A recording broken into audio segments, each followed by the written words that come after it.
Hello guys, I hope you are doing well. In this video I will show you how can we enable formulas tab in Excel. In order to enable the formulas tab, you have to go to the file, options, then customize ribbon, then you have to tick formulas, then hit OK.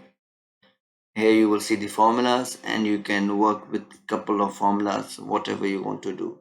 So this is how you can access your formulas in Excel.